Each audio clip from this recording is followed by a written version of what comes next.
Welcome to Horizons. We are here at a time when we can make a real difference. We are emerging from 15 months of pandemic that shook our families, our communities, and our nation to the core. Those hit hardest have been and continue to be those who have historically been left behind. We've seen a lot of things in the pandemic that we should never forget. We've seen what essential workers can do. We can't go back to talking about them as low skilled. They're not. They're low wage.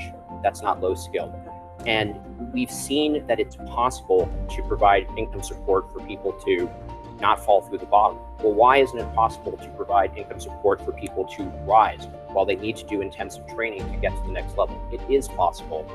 What does it take to build an anti-racist education and workforce system? If we are a person who is in a position of power in which we can change policies in our small or large sort of spaces or organizations or workforces, we should use that power and be courageous. What are corporations doing to advance Black, Latinx, and Indigenous workers? The awareness level is up.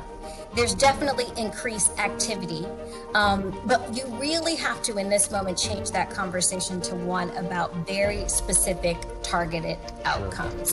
And I think that's important. As our nation reopens, this is a time for hope and urgency.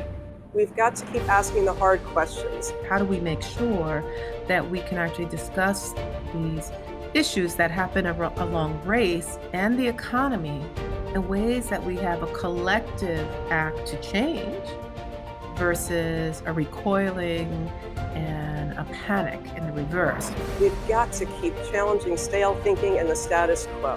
What holds us back is our inability to want to take risks or to challenge the system.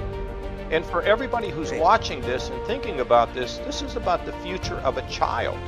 And it could be your child.